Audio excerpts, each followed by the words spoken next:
신약성경 히브리서 12장 1절로 13절 말씀까지입니다. 히브리서 12장 1절로 13절 한 절씩 교독하겠습니다. 이러므로 우리에게 구름같이 둘러싼 허다한 정인들이 있으니 모든 무거운 것과 얽매이기 쉬운 죄를 벗어버리고 인내로서 우리 앞에 당한 경주를 하며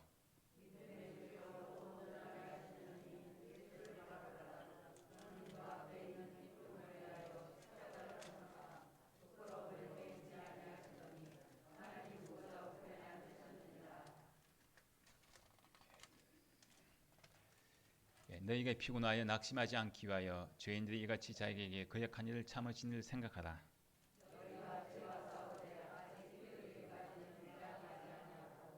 또 아들들에게 권하는 것 같이 너희에게 권면하신 말씀도 잊었도다 일렀으되 내 아들아 주의 징계하심을 경히 여기지 말며 그에게 꾸지람을 받을 때에 낙심하지 말라.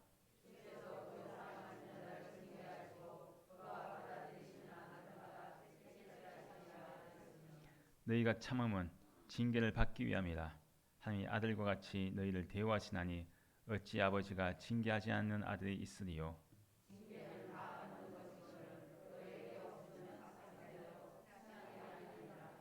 또 우리 육신의 아버지가 우리를 징계하여도 공경하였거든 하물며 모든 영의 아버지께 더욱 복종하며 살려하지 않겠느냐.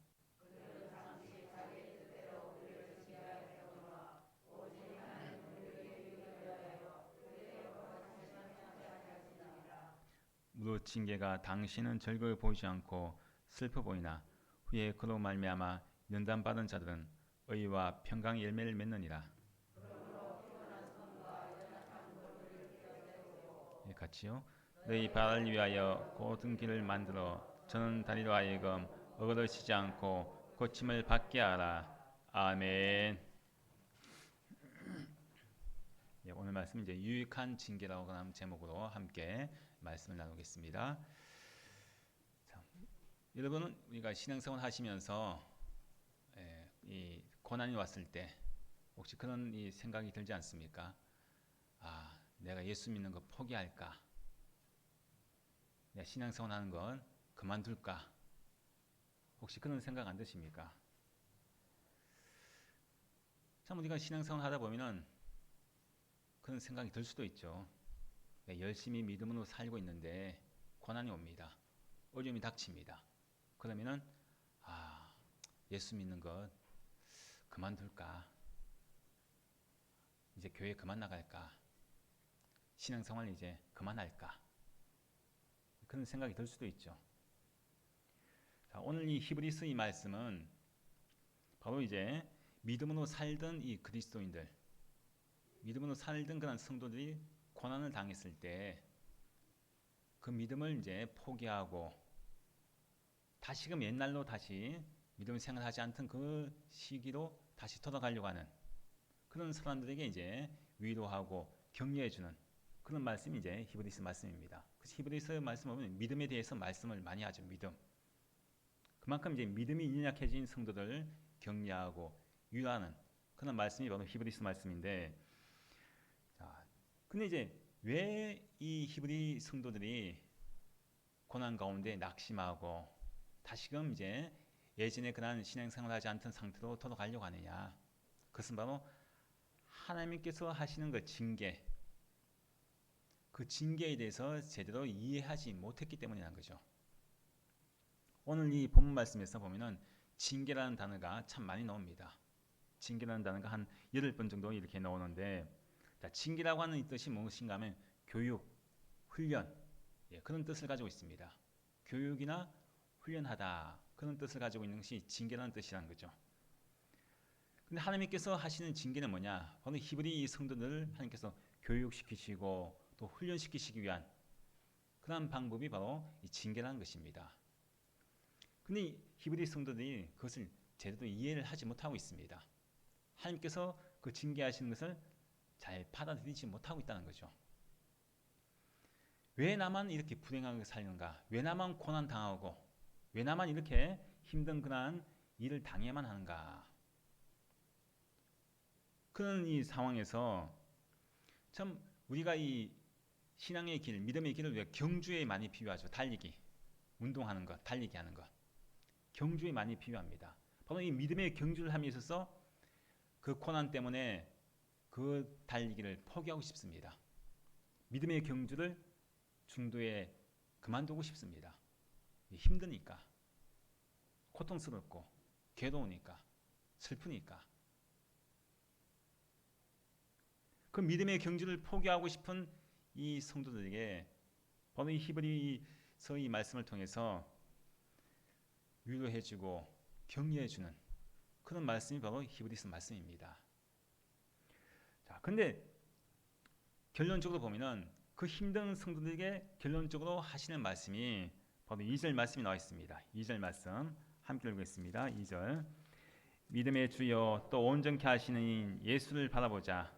그는 그 앞에 있는 기쁨을 위하여 십자가를 참으사 부끄러움을 개의치 아니하시더니 하나님 보좌 우편에 앉으셨느니라. 아멘. 자, 여기 이 말씀 바로 이 2절 말씀이 어떻게 보면 믿음의 경주를 하는 시민들이 고난 당하고 많은 그러한 이 힘든 일을 당했을 때, 믿음을 포기하고 싶을 때, 믿음의 경주를 그만두고 싶을 때 어떤 결론적인 말씀입니다. 예수를 바라보라는 거죠. 믿음의 주여 또 온전케 하시는 예수를 바라봐라. 이것이 신앙생활에 그런 경주를 하는 사람들, 포기하고 싶은 시민들에게 주시는 그러한 말씀입니다. 예수님을 바라보는 것. 자, 근데 1절 말씀을 시작할 때 뭐라고 시작합니까? 12장 1절 처음에 시작할 때 이름으로 라고 이제 12장 1절 말씀에서 시작을 합니다. 자, 이름으로. 즉 어떻게 보면 결론적인 말씀이 나와요. 이름으로. 11장 말씀을 하고 나서 12장 말씀이 이름으로 이렇게 시작을 하죠. 자, 11장에는 어떤 이야기 나옵니까? 믿음의 선조들 이야기 나오죠. 믿음장이라고 하지 않습니까? 히브리서 11장 말씀은 믿음장이다. 그렇게 우리가 알고 있습니다. 믿음의 사람들, 믿음의 선조들, 수많은 사람들의 이름이 거론되어 있습니다. 믿음으로 하면서 수많은 그런 믿음의 선조들을 거론하고 있는데, 자, 11장 말씀에서 믿음의 선진들이 이렇게 죽음 앞에서도 담대하게 고난 가운데 승리했다. 자, 그렇기 때문에 우리도 이렇게 살아야 한다. 그것을 이제 12장 말씀에서 이야기를 하고 있다는 거죠. 자, 11장 말씀에서 믿음의 선조를 이야기하고 이름으로라고 이제 12장 말씀이 시작하는데, 자, 11장 말씀에 이런 믿음의 사람들, 이런 사람들이 있는데, 그렇기 때문에 우리도 지금 고난 가운데 있지만은 이렇게 살아야 합니다. 그런 말씀이라는 거죠. 그리고 예수를 바라보라고 이야기하지 않습니까? 믿음의 주여 또 온전케 하신 예수를 바라봐라. 자, 예수를 바라봐야지만이 그 모든 고난을 이길 수 있다는 거죠. 예수를 바라보는 것이 결론적인 말씀입니다. 그 고난을 이길 수 있고 믿음의 경주를 끝까지 할 수 있는 그런 방법이라고 이제 이야기를 하고 있습니다. 자, 여기서 증인들이 나오죠. 증인 1절 말씀에 증인들, 이름은 우리에게 구름같이 둘러싼 허다한 증인들이 이렇게 말씀하지 않습니까? 앞에 있는 11장 말씀에 있는 그런 믿음의 사람들, 그 사람들 이야기하죠. 허다한 증인들, 여기서 증인이라는 것은 뭘 이야기하느냐? 순교자, 복음의 증인, 그런 뜻을 가지고 있습니다. 순교자 또는 복음의 증인들. 자, 이렇게 수많은 그런 11장에 나와 있는 그런 말씀들처럼 믿음을 지키면서 승리한 사람들, 믿음으로 살았던 사람들, 고난을 이겨냈던 사람들, 그런 수많은 허다한 그런 증인들이, 복음의 증인들이 우리를 응원하고 있다는 거죠. 하늘에서 응원하고 있다는 것입니다. 지금 고난 당하고 오염 당하고 슬퍼하고 있는 우리를 지금 응원을 하고 있다는 거죠. 우리 운동회 하면 응원하지 않습니까? 또 어떤 경기를 하게 되면 응원하죠. 마라톤 할 때, 달리기를 할 때 길가에서 수많은 사람들 응원하지 않습니까? 힘을 내라고. 그것은 믿음의 증인들이 믿음의 경주를 지금 아직까지 달려가고 있는 우리를 응원하고 있다는 것입니다. 자, 그런데 우리가 이 믿음의 경주를 할 때 결승점을 바라보고 우리가 달려가야 됩니다. 항상 그렇죠. 달리기를 하는 사람은 결승점을 바라보며 달려갑니다. 우리의 결승점은 예수 그리스도죠.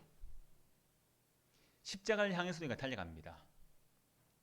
십자가를 향해 달려가는데, 근데 우리의 그 시선, 십자가를 바라보고 있는 그 시선, 그 시선을 빼앗으려고 하는 수많은 유혹들이 우리에게 찾아온다는 것입니다. 그 결승점을 바라보지 못하도록, 즉 믿음의 주요 온전케 하시는 예수님을 바라보지 못하도록 우리의 시선을 빼앗으려고 하는 그런 유혹들, 그런 것이 참 많이 찾아오는 것입니다. 자, 근데 우리가 예수님의 그 십자가의 사건, 그것이 이제 우리에게 있어서는 참 중요합니다. 우리가 달려가야 할 길이 그 십자가의 길인데, 우리의 시선이 항상 그 십자가를 바라봐야 할 것인데 그것을 바라보지 못하는 것이 문제라는 거죠. 그 경주에 우리가 이기기 위해서는, 믿음의 경주를 끝까지 하기 위해서는 우리의 시선을 그 결승점 십자가에서 눈을 떼지 말아야 됩니다. 눈을 떼지 않고 달려가야지만이, 그것만 바라보고 달려가야지만이 우리가 그 경주에서 승리할 수가 있습니다. 끝까지 달려갈 수가 있다는 것이죠. 왜 그렇습니까? 그 십자가에서 예수님께서 믿음의 경주에서 승리하셨기 때문입니다. 승리하신 그 예수님, 예수님께서 우리에게 그 본을 잘 보여주고 있다는 것입니다. 자, 근데 오늘 말씀을 보면 징계라고 하는 말씀이 참 많이 나오죠. 징계라는 단어가. 왜 그러냐? 지금 현재 히브리 성도들이 고난 당하고 있습니다. 자, 고난 당하는 것이 무엇 때문이냐?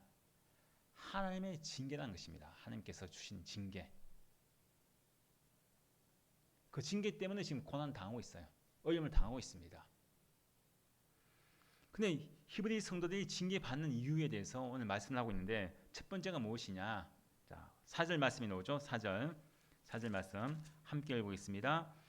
너희가 죄와 싸우되 아직 피 흘리기까지는 대항하지 아니하고. 자, 여기서 너희가 죄와 싸우되 뭐라고 합니까? 아직 피 흘리기까지는 대항하지 아니하고. 이것이 히브리 성도들이 당하는 그 고난의 이유입니다. 하나님께서 그들을 징계하시는 이유입니다. 자, 과거 믿음의 11장에 있는 믿음의 그런 수많은 믿음의 선조들, 믿음의 영웅들이죠. 자, 근데 그 믿음의 영웅들은 죄와 싸우되 피 흘리기까지 싸웠습니다. 즉 자신의 생명을 내걸고 싸웠던 사람들이라는 거죠. 여기서 이제 너희가 죄와 싸우되 아직 피 흘리기까지는 대항하지 아니하고 이렇게 말씀하고 있는데, 우리가 이 기독교 영화를 보면은 이 로마 시대 때 금투사들이 싸우죠. 칼을 들고 싸웁니다. 칼을 들고 싸우는데 언제까지 싸웁니까? 죽기까지 싸우네. 죽기까지. 두 사람이 싸우는 데 있어서 경기장에서 두 사람이 싸우죠. 칼을 들고 싸우면은 죽기까지 싸웁니다. 네가 죽든지 내가 죽든지 둘 중에 하나 피를 봐야 되죠. 그래야 승리할 수 있습니다. 바로 여기 말씀에서 우리에게 주신 말씀, 너희가 누구와 싸웁니까? 죄와 싸우는 것입니다. 죄와 싸우는데, 근데 히브리 성도는 어떻게 싸우느냐? 피 흘리기까지는 안 싸웠다는 거죠. 대충 싸웠다는 거예요. 대충. 즉 이것은 무엇을 이야기합니까? 죄와 타협을 한다는 거죠. 세상과 타협하며 살고 있는 모습이라는 것입니다. 그리스도인인지 세상 사람인지 어중간한 그런 뜨뜻미지근한 그런 신앙생활을 하고 있다는 것입니다. 저 사람이 예수를 믿는 사람인지 안 믿는 사람인지, 저 사람이 목사인지 장로인지 권사인지 집사인지 교회 다니는 사람인지, 죄와 싸우는 데 있어서 피 흘리기까지 대항하지 아니했다. 자신의 생명까지 걸고 싸워야 하는데 그렇게 안 하는 모습입니다. 이것이 바로 하나님께서 히브리 성도들을 징계하시는 이유입니다. 우리는 어떻습니까? 나 자신은 과연 죄와 싸우는 데 있어서 피 흘리기까지 싸웁니까? 우리 너무나 쉽게 죄와 타협하죠. 뭐 한 번쯤이야. 이거 정도는 괜찮겠지. 아이 뭐 이거 가지고 다른 사람들 다 이렇게 살고 있는데. 너무나 쉽게 죄에 대해서 우리는 가볍게 여깁니다. 안 그렇습니까? 죄에 대해서요 민감하지 못합니다. 이번 한 번쯤에 다음에 내가 죄를 안 지면 되지. 다음에 안 하면 되지. 이번 한 번 정도는 괜찮을 거야. 지금 이 히브리 성도들이 고난 당하는 이유가 바로 그것입니다.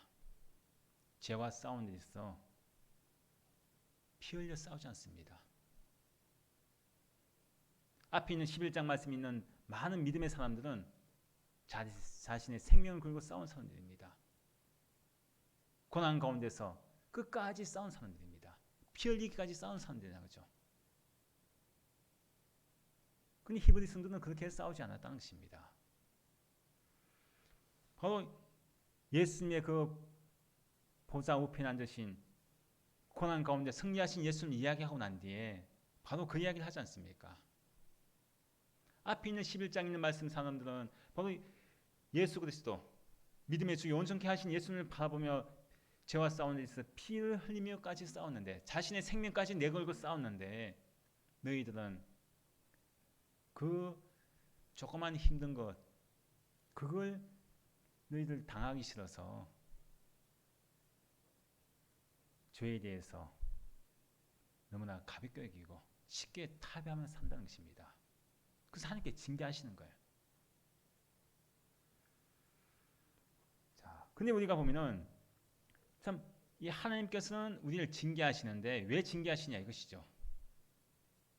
왜 징계하시냐 이것입니다. 지금 히브리 성도를 지금 징계하시고 계시는데 죄 때문이죠. 결국은 죄와 싸우는 데 있어서 피 흘리기까지 싸우지 않는다는 것은 죄의 그런 자리에 앉아 있고 죄와 손을 잡고 있고 죄와 타협하며 살고 있는 것입니다. 거룩한 하나님의 백성이 죄의 자리에 가지 말아야 되고 죄를 멀리하고 죄와 싸우며 또 피 흘리기까지 싸워야 되는데 그렇게 하지 못하니까 결국은 죄를 짓게 된다는 것, 범죄한다는 것입니다. 그래서 하나님께서 그 범죄한 하나님의 자녀를 하나님의 백성을 그래서 징계하십니다. 매를 대시는 거죠. 잘못했으니까. 우리가 죄라고 하는 것은요. 내가 그냥 애만 쓰서는 안 됩니다. 죄를 안 지려고 애쓰는 정도가 아니라 오늘 말씀을 보면 어떻게 해야 됩니까? 피 흘리기까지 싸워야 된다는 거죠. 우리가. 내 생명을 걸고라도 싸워야 한다는 것입니다. 난 대충이 아닙니다. 죄에 대해서 내가 대충 그냥 내가 멀리 하려고 하고 대충 그냥 내가 가까이 하지 않으려고 피하려고 하고 그렇게 해서는 안 되는 것입니다. 다른 건 몰라도 우리가 싸우긴 싸우되 죄에 대해서만큼은 내 목숨을 걸고 피를 흘리기까지 싸우는 것입니다. 그리고 우리는 요즘 어떻습니까? 사람들하고는 피를 흘리며 잘 싸웁니다. 내 가족하고도 피 흘리기까지 싸우려고 하고 교회 내에서도 성도들 간에 피 흘리기까지 싸우려고 하고 정치인들도 피 흘리기까지 싸우려고 합니다. 근데 이상하리만큼 죄에 대해서 피 흘리기까지 우리가 싸워야 할 그리스도인들이 피 흘리며 싸우려고 하지 않습니다. 왜 그렇습니까? 힘드니까. 내가 손에 될 수가 있다고 하는 손해 볼 것 같으니까 안 싸우려고 한다는 거죠. 그니 자연적으로 세상과 타협합니다. 마귀와 타협합니다. 야, 너 이번 한 번은 괜찮아. 요 정도 가지고 그래. 야, 다른 사람들도 다 봐. 다 이렇게 하는데. 이번에 그 신도시 책정된데 LH 그 직원들이 땅을 미리 다 샀죠. 새롭게 개발된다고 해서 다 사서 지금 국민들 공분을 일으키지 않습니까? 근데 거기 그 직원들이 또 나중에 올린 글이 있죠. 아니 그럼 우리 직원들은 투기하지 말라는 법이 있냐. 그렇게 해서 또 오히려 더 기름을 부었죠. 사람들 다 이렇게 사는데, 다른 사람들 다 이렇게 해서 돈 버는데 우리라고 그렇게 하지 말라는 법이 있냐? 그것입니다.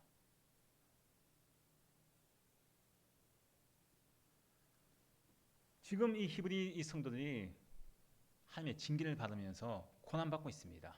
그 고난 이유가 바로 하나님의 징계라는 거죠. 하나님께 징계하실 때는요, 항상 죄 때문입니다. 죄. 우리 그리스도인들이 하나님께 징계를 받는 것은요, 내 죄 때문입니다. 죄로 인해서 징계를 받는다는 거죠. 근데 하나님께서 우리를 징계하실 때 그 징계는 사랑의 채찍입니다. 사랑이 매다는 거죠.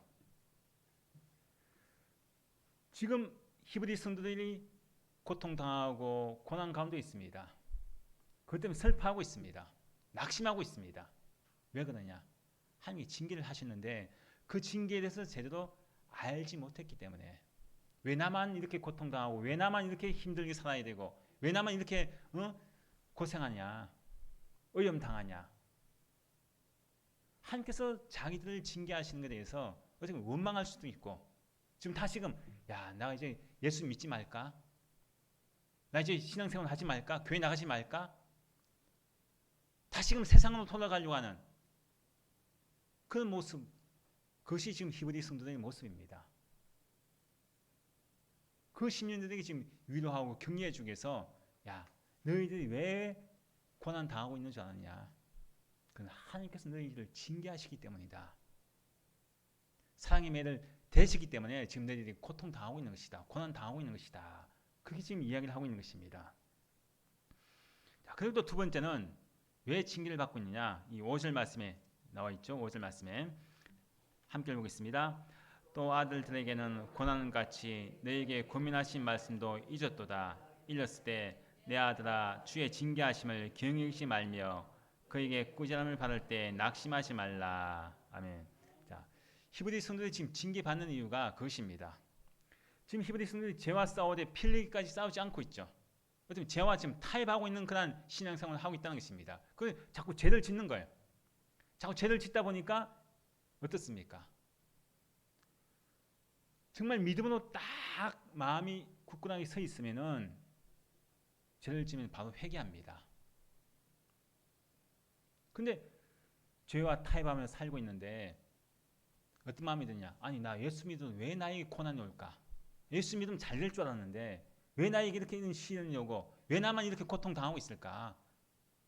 아이, 괜히 내가 예수 믿었네. 죄와 타협하는 사람은요, 자꾸 옛날로 돌아가려고 합니다. 하나님과 멀어집니다. 세상이 더 좋아집니다. 차라리 예수 안 믿을 때가 더 좋다고 생각하면서 다시금 자꾸 돌아가려고 한다는 거죠.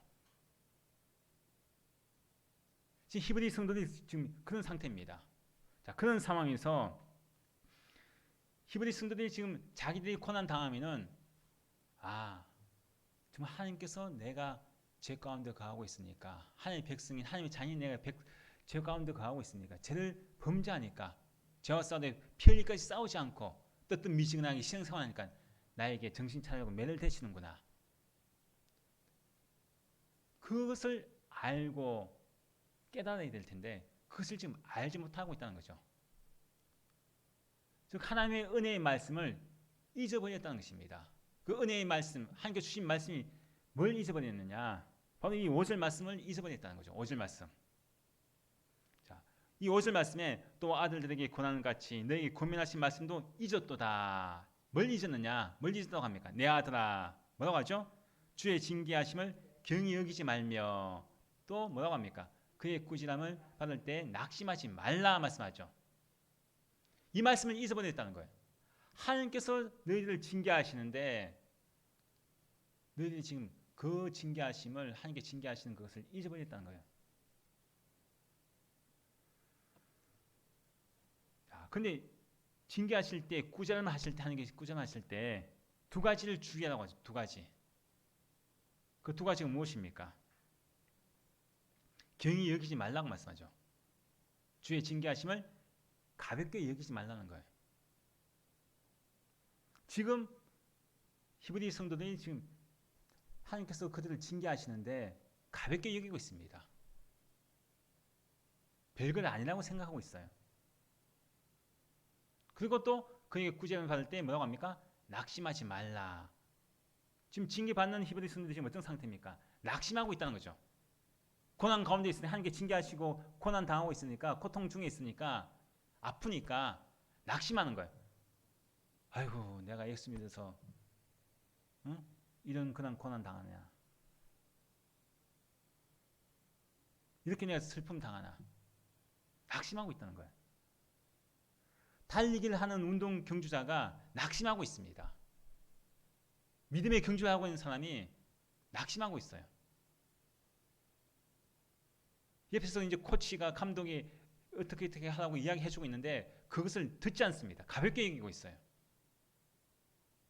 힘드니까 낙심하고 있다는 것입니다. 좌절하고 있다는 것입니다. 자, 근데 6절 말씀에서 이렇게 말씀하죠. 6절 말씀 함께 보겠습니다. 주께서 그 사랑하신 자를 징계하시고 그가 받아들이시는 아들마다 책짓질 하심이라 하였으니. 자, 이것을 지금 모르고 있습니다. 히브리 성도들이. 하나님께서 사랑하신 자에게 징계하시는구나. 책짓질 하시는구나. 그런데 하나님께서 징계하시고 책짓질하는 사람이 어떤 사람입니까? 하나님께서 사랑하신 자거든요. 하나님께서 사랑하신 자를 하나님께서 징계하십니다. 그것을 6절 말씀에서 이야기를 해주고 있다는 거죠. 그래서 하나님께서 사랑하신 자에게 책짓질 하시는데 징계하시는데 이 말씀은 내가 징계받고 있다는 것은 하나님이 그 매를 맞고 있다는 것은 어떤 증거입니까? 내가 하나님께서 나를 사랑하신다는 증표거든요. 그런데 우리는 하나님이 나를 사랑하신다는 그 증표인 매를 맞는 데 있어서 우리는 어떻게 생각하느냐? 하나님께서 나를 미워하시는구나. 하나님께서 나를 싫어하시는구나. 하나님께서 나만 미워하시는구나. 내가 얼마나 미우면 나를 이렇게 힘들게 하시고 나를 고난 중에 있을까? 나에게 고통을 주실까? 우리는 그렇게 생각한다는 것이죠. 근데 이 계시록 3장 19절 말씀에서 요한계시록 3장 19절 말씀에도 이렇게 말씀합니다. 함께 읽겠습니다. 물론 내가 사랑하는 자를 책망하여 징계하노니 그는 내가 열심을 내라 회개하라. 자, 근데 여기 말씀에서 분명히 말씀합니다. 물론 뭐라고 합니까? 내가 사랑하는 자를 뭐라고 해요? 책망하여 징계하노니. 자, 하나님께서는 책망하는 자, 하나님께서 또 징계하신 자는 어떤 사람이냐? 하나님께서 사랑하신 자라는 거죠. 하나님께서 사랑하신 자를 징계하시고 책망하신다. 이렇게 말씀하죠. 그래서 내가 신앙생활 하다가 하나님 징계를 받을 때가 있어요. 그것은 무엇이냐? 내가 하나님 앞에 죄 가운데 거할 때 거룩하지 못하고 죄와 싸우되 편리기까지 싸우지 않는 모습, 죄와 타협하고 있는 모습, 믿음 생활을 내가 뜨뜻미지근하게 하는 그런 모습. 자, 라오디게아 교회에게 주신 그런 책망의 말씀이죠. 라오디게아 교회가 살 수 있는 비결이 무엇입니까? 자, 하나님께서 분명히 사랑하신 자를 책망하시고 징계하신다고 말씀하는데 그 뒤에 라오디게아 교회에 하신 말씀이 뭐냐? 귀 있는 자는 성령이 하시는 말씀을 들을지어다. 자, 귀 있는 자는 들으라는 거예요. 뭘? 사랑하신 자를 하나님께서 책망하시고 징계하신다는 그 소리를 듣는 자, 그 소리를 듣고 회개하는 자, 그 사람이 복 있는 사람이라는 것입니다. 내가 징계받을 때 하나님께서 맞아. 하나님께서 정말 사랑하신 자를 징계하시고 책망하신다고 했는데, 매를 대신다고 했는데 내가 이렇게 믿음으로 살지 못하니까 하나님께서 내가 죄 가운데 거하니까 내가 거룩하지 못한 모습으로 자꾸 달려가니까 하나님이 나에게 사랑의 매를 대시는구나. 채찍을 대시는구나. 하나님께서 그럼 나를 사랑하신다는 증거구나. 오히려 우리가 감사해야 됩니다. 내가 매를 맞는다고 하는 것은 그 매를 맞는다는 증거가 뭐냐? 하나님께서 나를 사랑하신다는 증거라는 거죠. 그럼 우리는 안 그렇죠. 오히려 하나님께 원망합니다. 더 삐뚤게 나아갑니다. 더 어그러진 길로 나아간다는 거죠. 오히려 더 믿음의 경지를 포기합니다. 나를 안 사랑하시나 봐. 나를 미워하시나 봐. 하나님께서는 저 사람만 사랑하시고 저 사람에게는 복을 주시고 나를 사랑하지도 않고 나를 미워하시니까 나를 이렇게 힘들게 하고 나를 고통스럽게 하지.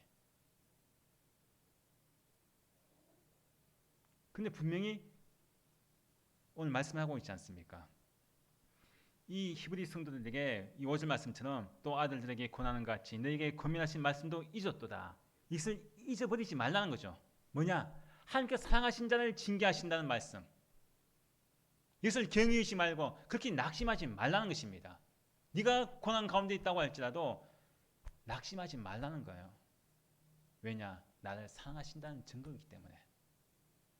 지금 너희들이 지금 낙심하고 있는데 너희들이 지금 징계받고 있는 것은 하나님께 너희들을 사랑하신다는 증거다.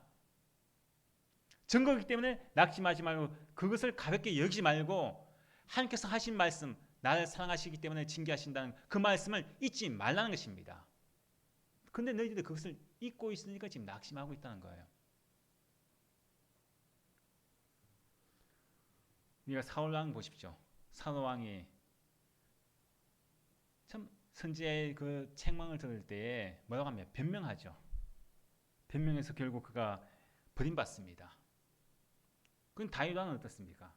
똑같이 죄를 지었음에도 불구하고 그는 책망받을 때 어떻게 했습니까? 즉시 회개했죠.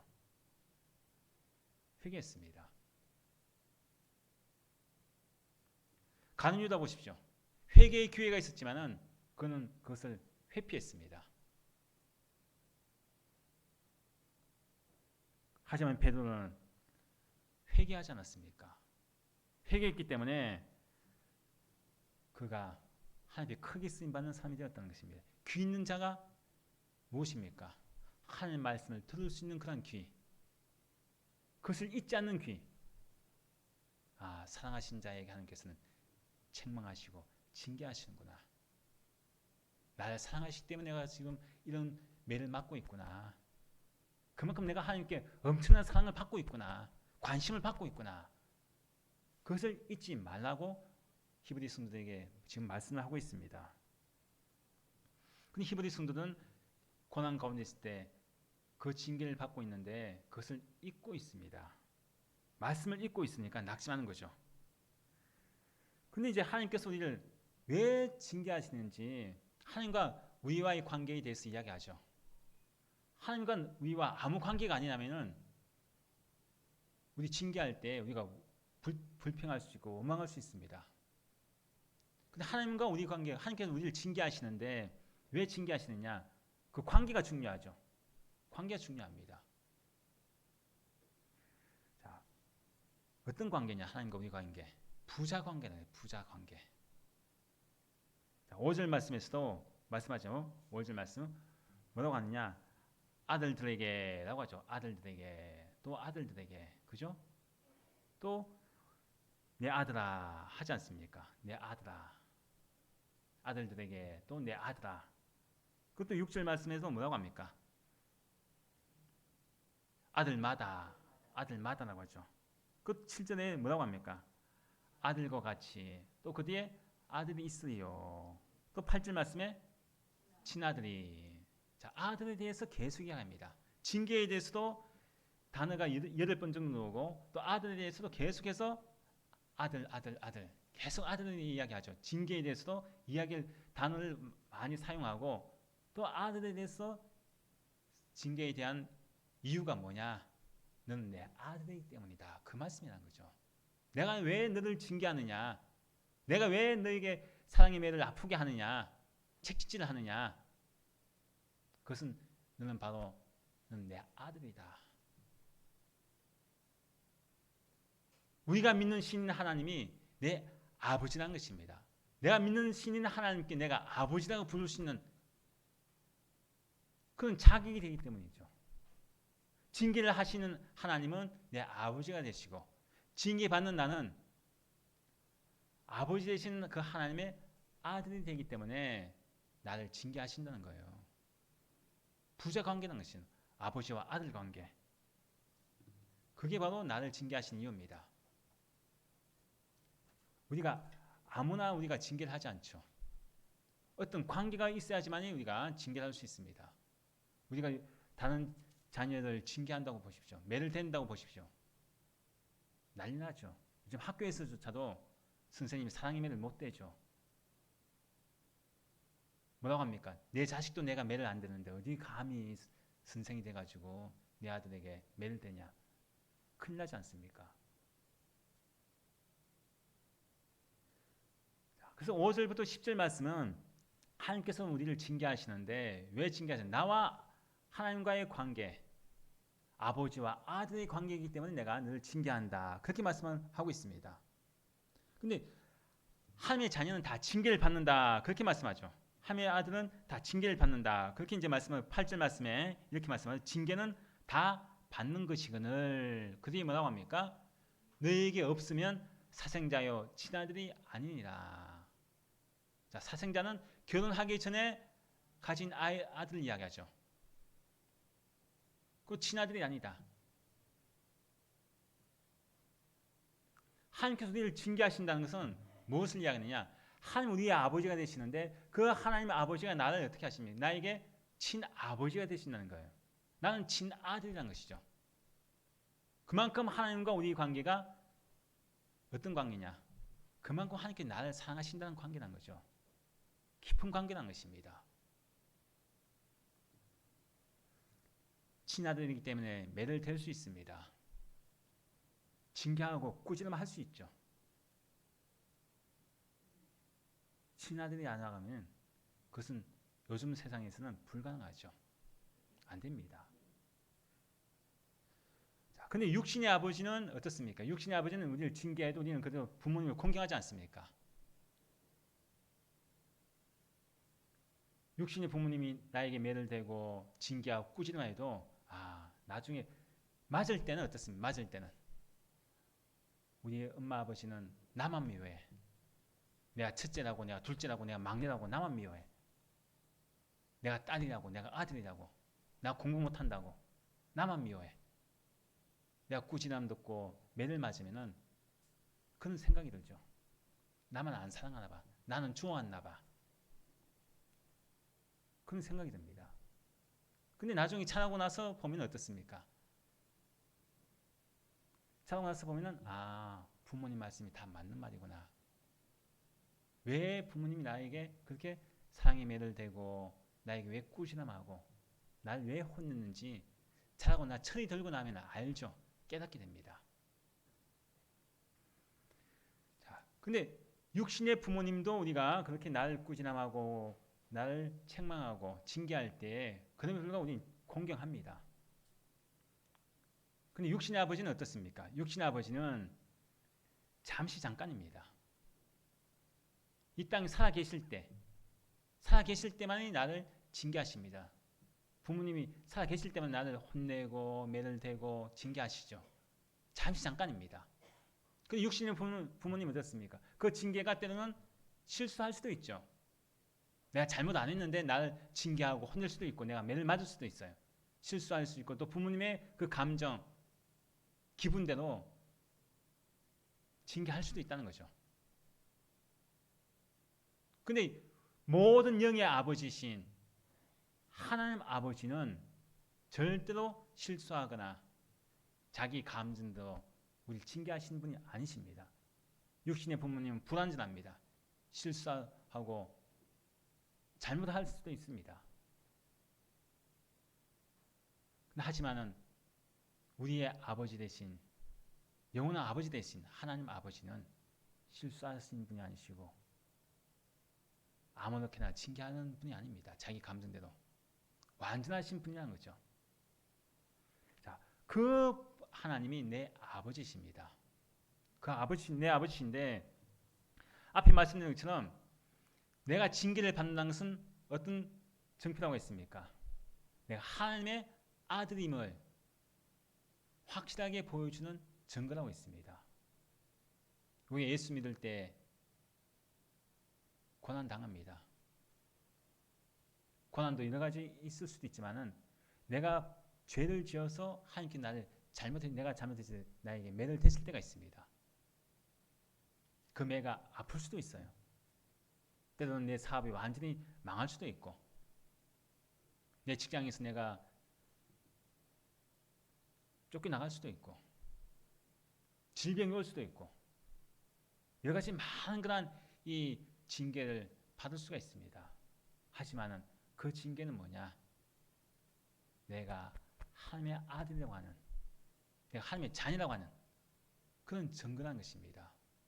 그래서 내가 징계받을 때 귀 있는 자가 되어야 됩니다. 귀 있는 자가. 어떤 게냐? 하나님 말씀을 잊어버리지만은 않는 귀 있는 자가 되어야 한다는 것입니다. 아, 내가 죄와 싸우되 피 흘리기까지 싸우지 않고 내가 자꾸 죄의 길을 가고 믿음의 경주도 하지 않고 엉뚱한 길로 내가 달려가니까 하나님께서 나에게 징계하시는구나. 아, 내가 올바른 길로 가라고, 믿음의 길로 가라고, 믿음의 주 온전케 하신 그 예수님을 바라보라고 나에게 책짓질 하시는구나. 하나님 감사합니다. 내가 잘못된 길, 멸망의 길로 가지 않고 올바른 길로 갈 수 있도록 나에게 이 징계해 주신 것 감사합니다. 내가 하나님의 친아들임을, 내가 하나님의 자녀임을 확인해 주시니 감사합니다. 불평과 원망보다 낙심보다도 우리 하나님께 감사해야 되는 것입니다. 옛날 그 홀어머니가 아들 하나를 키웠는데 그 아들이 이제 참 잘못을 할 때마다 어머니가 이제 회초리 가지고 종아리를 때렸습니다.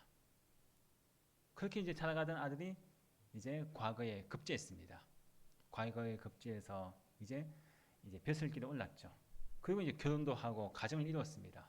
그리고 아이도 낳았습니다. 근데 이 어머니는 아이를 낳고 가정을 꾸리고 있는 그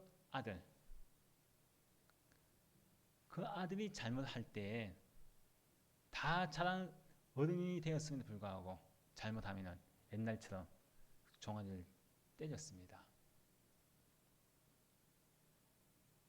자, 근데 어느 날 또 어떤 잘못을 해서 어머니가 또 종아리를 때리죠. 근데 이 아들은 죽는 거예요. 매를 맞으면서.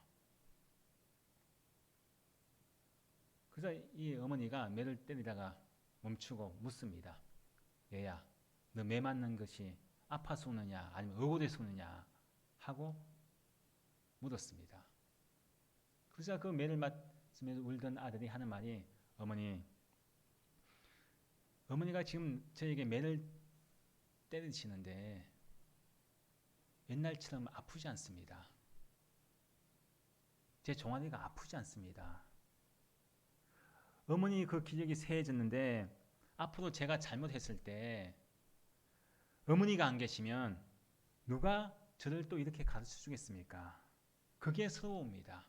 어머니가 안 계시면은 이제 나를 바르게 내가 잘못했을 때 올바른 길로 가라고 올바르게 살아라고 누가 나를 이렇게 또 나에게 이 매를 대는 사람이 어디 있겠습니까? 어머니가 나중에 안 계신다고 생각하니까 제가 그게 서러우는 것입니다. 참 이것은 어린아이가 할 수 없는 대답이죠.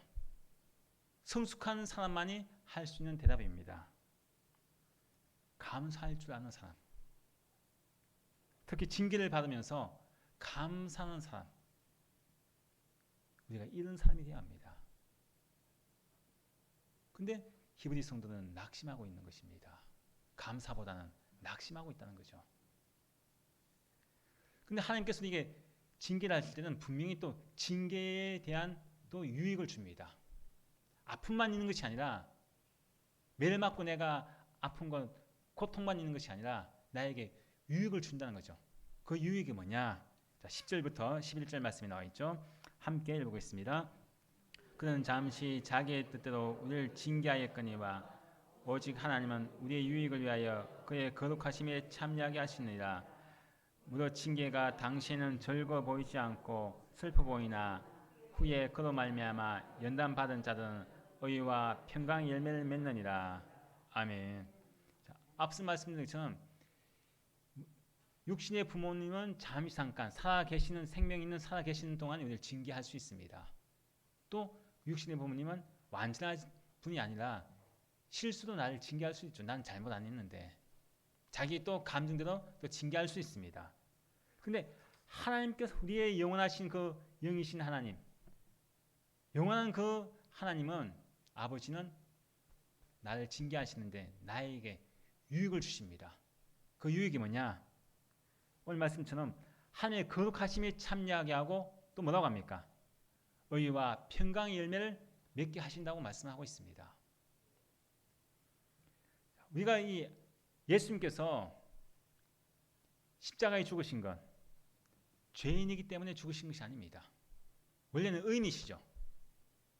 의인임에도 불구하고 내 죄를 다 담당하셔서 대신 내 대신 십자가에서 죽으셨습니다.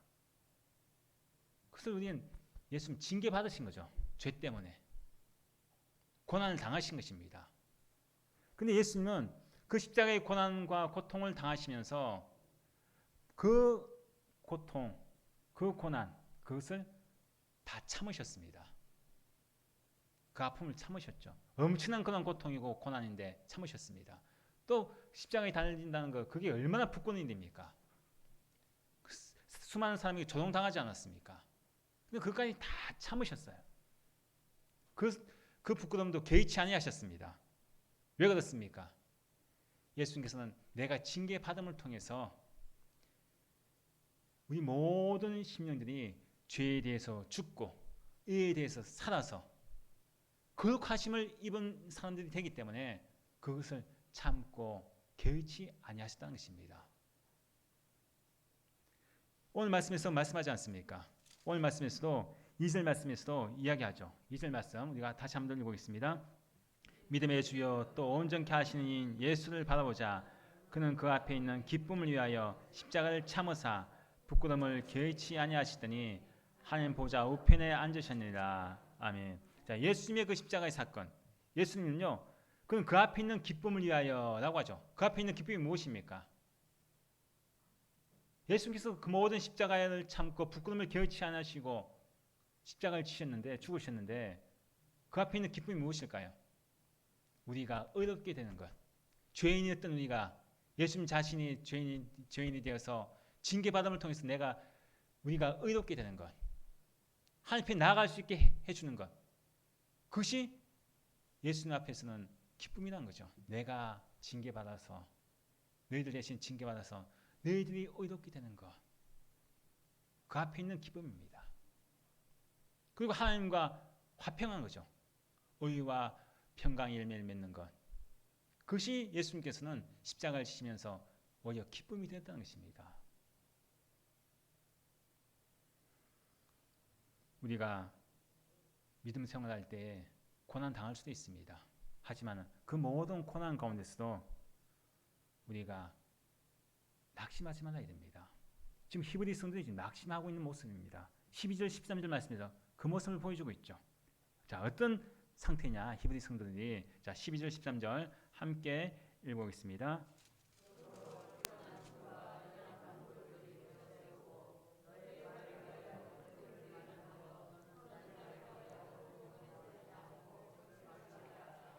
아멘. 지금 여기 말씀에서 보니까 그러므로 피곤한 손과라고 하죠. 연약한 무릎을 이렇게 세우고. 자, 피곤한 손, 연약한 무릎은 어떤 모습이냐? 지금 믿음의 경주를 지금 달려가고 있는 그런 우리 믿음의 사람들의 모습 속에서 지금 손이 피곤하다, 무릎이 연약하다, 주저앉은 모습입니다. 달리기를 하다가 주저앉고 있는 모습이에요. 믿음의 경주 십자가를 바라보면서 지금 달려가고 있다가 주저앉지 않습니다. 왜 그렇습니까? 낙심하니까요. 힘이 빠지는 거예요. 고난이 오니까, 고통을 당하니까, 힘드니까 주저앉는 것입니다. 믿음의 생활을 하다가 내가 믿음 생활 이제 포기할까? 이 달리기 이제 그만 달려갈까? 좋은 길 놔두고 내가 왜 이렇게 달려가야지? 굳이 내가 이 길을 달려갈 필요가 뭐 있을까? 힘든데. 지금 완전히 지금 그런 상태라는 거죠. 우리가 권투 있죠, 권투. 복싱. 두 선수가 이제 권투를 하다가 한 선수가 계속 얻어맞아요. 아프죠? 자, 그럼 이제 아나운서가 뭐라고 합니까? 야, 예, 저 선수 지금 그로기 상태입니다. 그로기라고 하죠, 그로기. 그로기 상태라고 합니다. 이제 도저히 반격할 수 없고, 이제는 거의 너무 쓰러지기 직전. 도저히 그 경기를 할 수 없는 상태. 몸을 가눌 수 없는 상태. 그게 거룩의 상태입니다. 우리도 그런 상태가 올 수도 있죠. 신앙생활 하다가 사업이 잘 안 되고 건강하지 못하고 뭔가 가정이 어려움이 오고 하면은 이런 상태가 됩니다. 더 이상 신앙생활 하고 싶지 않아요. 교회 나가고 싶지 않습니다. 예배 드리고 싶지도 않고 기도하고 싶지도 않고 찬송도 하고 싶지도 않고 완전 영적인 그런 상태가 올 수도 있습니다. 지금 히브리 성도들의 상태가 신앙 상태가 이런 상태라는 거예요. 낙심돼 가지고 손이 힘이 없습니다. 무릎에도 힘이 없어가지고 지금 주저앉아요. 근데 분명히 이야기하고 있죠. 그런 성도들에게 너희들이 지금 현재 상태가 오늘 11절 말씀에 말씀하지 않습니까? 11절 말씀. 자, 11절 말씀 다시 한번 읽어볼까요? 11절 말씀. 무릇 징계가 당신은 즐거워 보이지 않고 슬퍼 보이나 후에 그로 말미암아 연단 받은 자들은 의와 평강의 열매를 맺느니라. 자, 무릇 징계가 뭐라고 합니까? 당시에는 즐거워 보이지 않고 슬퍼 보이나. 그렇죠. 지금 고난 때문에 너무나 힘들죠. 어떻게 즐거워합니까? 사업이 망했는데 어떻게 즐거워합니까? 내가 직장이 잘렸는데 나에게 큰 질병이 왔는데 자녀들이 말을 안 듣는데 어떻게 즐거워합니까? 슬퍼 보이죠. 징계가 당시에는 즐거워 보이지 않고 슬퍼 보일 수 있습니다. 우리가 신앙생활하다가 이런 경험 있지 않습니까? 고난 가운데 즐겁지 않습니다. 슬프죠. 근데 우리가 오늘 분명히 말씀하죠. 너희들이 죄와 싸우되 편리기까지 싸워라. 목숨 걸고 싸우는 거예요. 신앙생활 할 때 목숨 걸고 싸우라는 것입니다. 대충 그냥 어중간하게 신앙생활 하지 말고 목숨 걸고 싸우고 하나님께서 주신 말씀, 그 약속의 말씀, 은혜의 말씀, 하나님께서 사랑하신 자를 징계하시는데 그 징계하는 대상이 누구냐? 사랑하신 자다. 나는 하나님의 아들이다. 징계와 아들이라는 단어가 많이 나온다고 했죠. 나는 하나님의 자녀다. 자녀이기 때문에 징계를 받는구나. 고난 받는구나. 내가 이 징계를 참고 인내하면 예수님도 참으셨다고 말씀하시면 십자가를 참으사라고 말씀하죠. 참으사. 또 7절 말씀에서 너희가 참음은 인내에 대해서 이야기합니다. 우리가 이 고난을 끝까지 하나님께 주신 말씀은 하나님께서 나를 사랑하시기 때문에 징계하시는구나. 내가 하나님 앞에 범죄해서 나를 징계하시는구나. 올바르게 믿음 생활하고 믿음의 경주를 다시 달려가라고 징계하시는구나. 자, 당시에는 고난 가운데 있고 즐거워 보이지 않고 슬퍼 보이지만 그 징계가 결국 어떻게 합니까? 나를 하나님 앞에 거룩하게 만들고 의와 평강의 열매를 맺게 하신다. 그렇기 때문에 너희들 다시 일어나는 것이 힘을 얻으라는 거죠. 낙심하지 말고. 하나님께서 너희들 반드시 복주기 위해서 다시 회복시키시기 위해서 하나님의 백성으로 살아가게 하기 위해서 너희들 징계하는 것이기 때문에 다시 일어나라고 말씀합니다. 좋은 약은 어떻습니까? 입에 쓰죠. 씁니다. 또 그런 말이 있죠. 인내는 쓰나 그 열매는 달다. 그렇습니다. 좋은 약은 입에 쓰고 그 인내는 비록 쓰지만은 달다라고 합니다. 우리가 똑같은 어둠의 것이 있는데 하나는 동굴이고 하나는 터널입니다. 하나님께서 하시는 징계는 뭐냐? 터널입니다. 터널. 자, 동굴은 어떻습니까? 들어가는 입구만 있죠. 입구만 있고 깜깜합니다. 나오는 출입구가 없어요. 그게 출구가 없죠. 하지만 하나님께서 징계하시는 그 징계는 뭐냐? 터널 들어갔을 때 깜깜한 고난이 나이가 옵니다. 하지만 반드시 그 뒤에 뭐가 있습니까?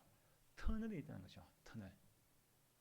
그 터널만 우리가 참고 있냐면서 하나님 말씀을 부여잡고 나아가면은 우리가 하나님 백성답게 빛의 자녀답게 우리가 의와 평강의 열매를 맺으며 살아갈 수가 있는 것입니다.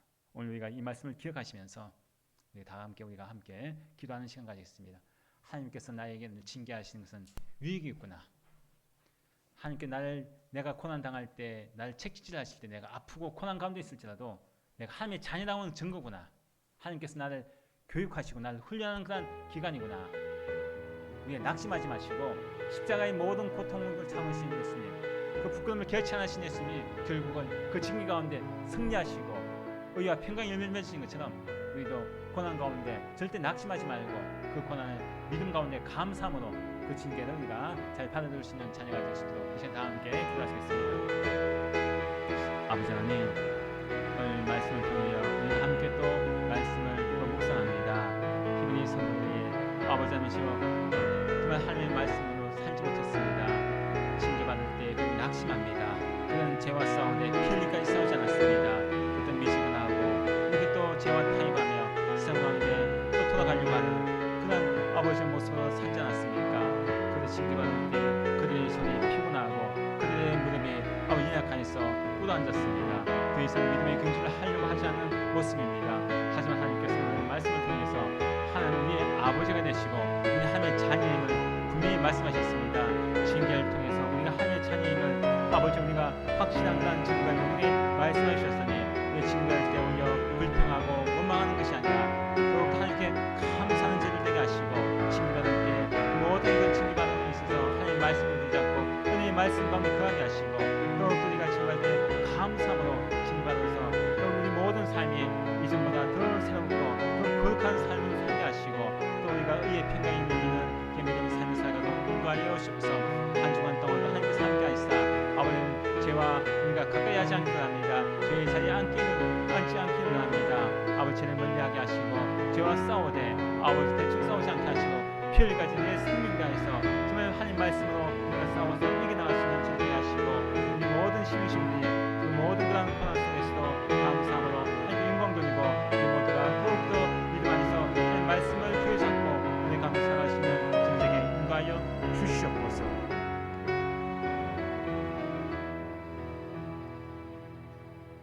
이제는 우리 주 예수 그리스도의 무한하신 은혜와 아버지 하나님의 극진하신 사랑하심과 성령님의 내주교 통하심이 우리가 죄와 싸우되 피 흘리까지 싸우기를 원하고 또 항상 하나님께서 주신 말씀, 은혜의 말씀, 언약의 말씀을 늘 기억하면서 죄 가운데 거하지 않게 하시고 날마다 나를 사랑하신다는 그 증표가 징계임을 깨닫고 날마다 의와 평강의 열매를 맺기를 결단하는 이 모든 순을 무리와 가정과 직장과 생활 위에 이제부터 영원토록 함께 하시기를 간절히 축원하옵나이다.